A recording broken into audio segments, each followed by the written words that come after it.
Hello and welcome to the news update on Papyrus TV Africa. I am Christiana Babayo. Before we begin, the headlines. Tire bursts on private jet triggers brief runway shutdown at Abuja Airport. Oil sector reforms key to Nigeria's economic future. Public trust in judiciary vital to democracy, NJI administrator. Plus, Irabo defends military uniform amid Wike naval officer clash. And now the news in details. Flight operations at the Nnamdi Azikiwe International Airport, Abuja, were briefly halted on Thursday after a private jet suffered a tire burst while landing, prompting an immediate temporary closure of the runway. The incident, which occurred at about 2 p.m., caused short-lived disruptions as airport authorities worked swiftly to clear the affected aircraft from the runway. Speaking on the development, the Director of Public Affairs and Consumer Protection at the Nigeria Civil Aviation Authority, Michael Achimugu, confirmed that the aircraft was safely removed and that normal operations had resumed. Thursday's disruption comes months after a similar temporary closure during scheduled runway maintenance that caused widespread delays. Authorities have not yet released details regarding the cause of the tire burst or whether an investigation will be initiated. A similar incident occurred on November 12, 2023, when an aero contractor's aircraft had its nose wheel stuck in a grass verge while landing, rendering part of the runway unusable.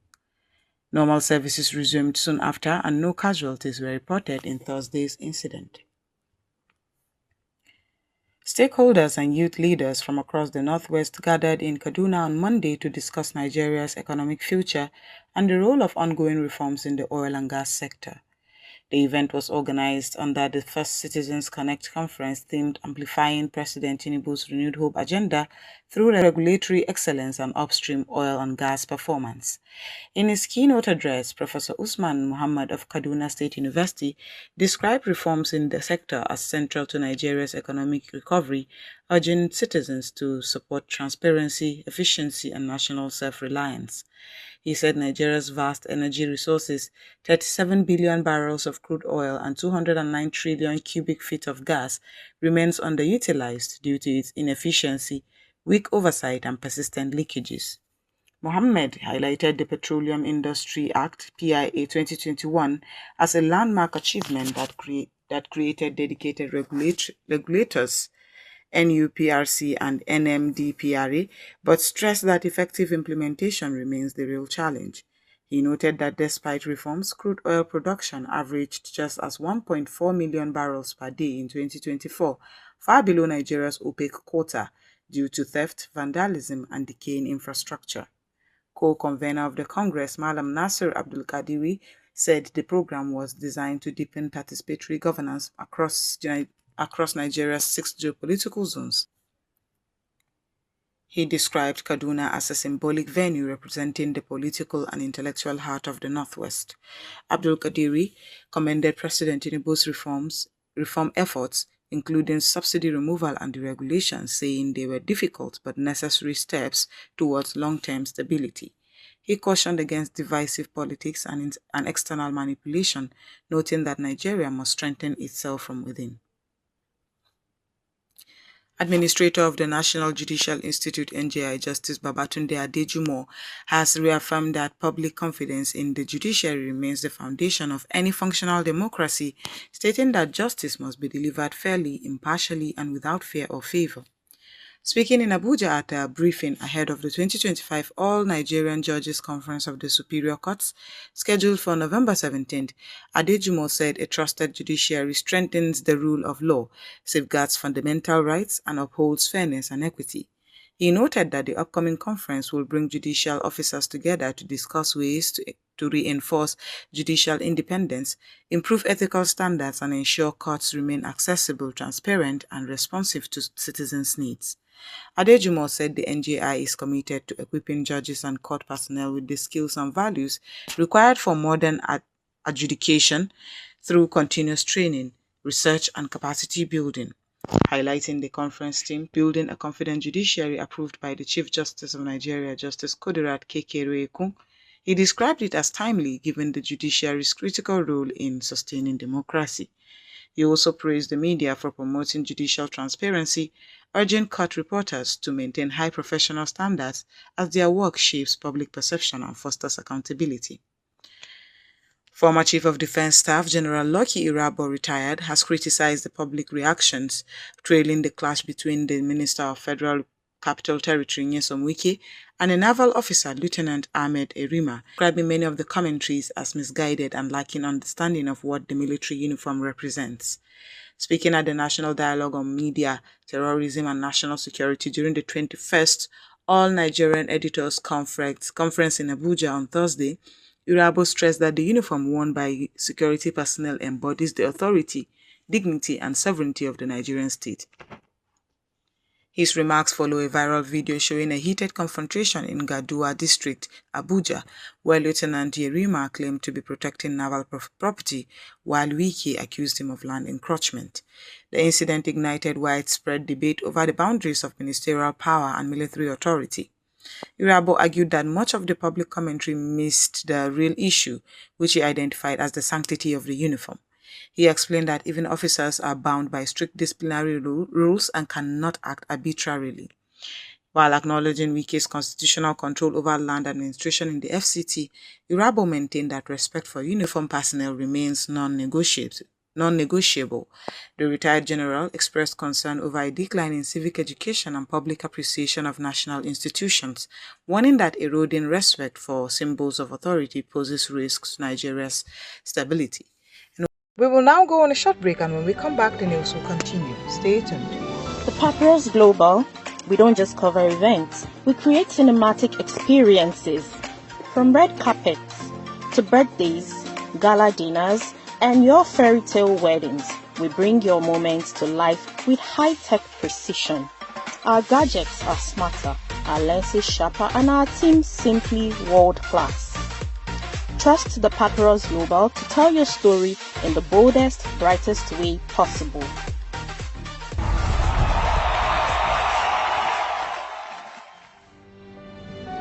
Welcome back, and now the news will continue.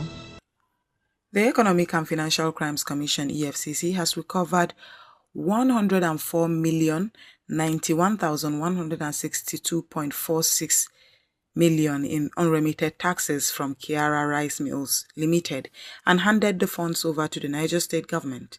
EFCC spokesperson Dele Oyewale said the recovery followed intelligence received in February 2025, indicating that the multi-billion naira rice mill in Pansua, Mokwa local government area failed to remit its tax obligations between 2021 and 2024, despite operating profitably, violating federal and state revenue laws.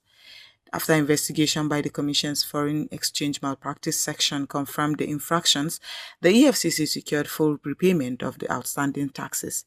At a brief ceremony in Ilorin, EFCC Chairman Ola Olukoyede, represented by Ilorin Zonal Director and Salam Ozioko, said the Commission remains committed to recovering public funds and enforcing financial accountability. Receiving the funds on behalf of the state, Aminu Bawa, Group Head of Tax Operations at the Niger State Internal Revenue Service, praised the EFCC's diligence and said the recovered money will be channeled into development projects. Nigeria continues to lose billions annually to tax evasion and non-remitters, prompting closer cooperation between revenue agencies and the EFCC to strengthen enforcement and boost internally generated revenue. The All Progressives Congress (APC) has expressed concern over the poor turnout in its ongoing e-membership registration, urging state chairmen to take full responsibility for mobilizing members across all senatorial districts. At a train-the-trainers workshop for state and FCT chairmen in Abuja, APC National Organizing Secretary Suleiman Argungu said only a handful of states had made real progress, while many others had barely begun the process. He revealed that Delta State currently leads with 296,508 registered members, while states like Edo and Cross River only have 9 each, Nasarawa and FCT 5, Osun 8, Imo 3, Enugu none, and Oyo 93. Argungu said the only members with INEC voters card should be registered as they qualify to vote and be voted for in parties' activities. He explained that the e-registration initiative aims to clean up the APC's records and build credible digital membership database ahead of the 2027 general elections. Former APC National Chairman Dr. Abdullahi Ganduje also endorsed the reform, noting that digital register will guide party planning, candidate verification, and internal decision-making. Former Deputy Governor of Osun State and immediate past National Secretary of the All Progressives Congress, Senator Iyoola Omishore, has officially joined the 2026 governorship race, becoming the first aspirant to obtain the party's 50 million nomination and express of interest forms. The development was confirmed on Thursday by the APC Deputy National Organizing Secretary, Nze Chididuru, who described Omishore's move as the formal kickoff of what promises to be an intense battle for the party's ticket. Omishore stormed the APC National Secretariat in Abuja with a jubilant crowd of supporters clad in customized attire. He said his decision to contest was motivated by a renewed commitment to serve and rebuild Osun State. Governor Ademola Adeleke, who is seeking a second term, has dismissed concerns over internal disagreements within the PDP, describing them as a family affair. The APC had earlier announced that its governorship primary ahead of the August 8, 2026 election will hold on December 13, 2025. According to the scheduled release from the party's national secretariat, the nomination and expression of interest forms are priced at 50 million naira.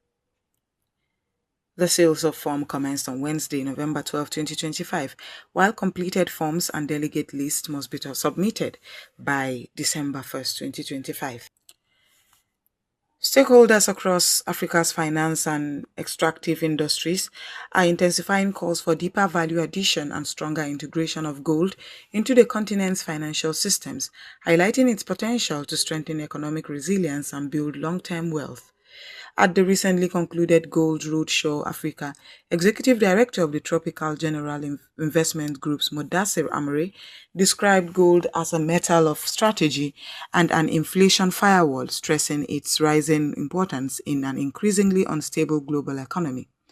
Delivering a keynote address titled The Bridge Between Trust, Value and Financial Sovereignty for Africa, Amri noted the unprecedented rally that pushed gold beyond $4,300 per ounce signals a major shift in global trust, capital and power.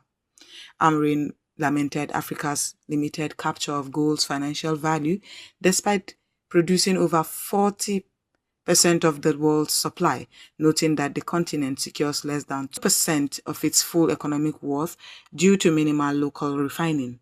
He also praised Kian Smith Gold Refinery for its role in strengthening local value addition, describing such initiatives as essential for achieving true financial sovereignty for Africa.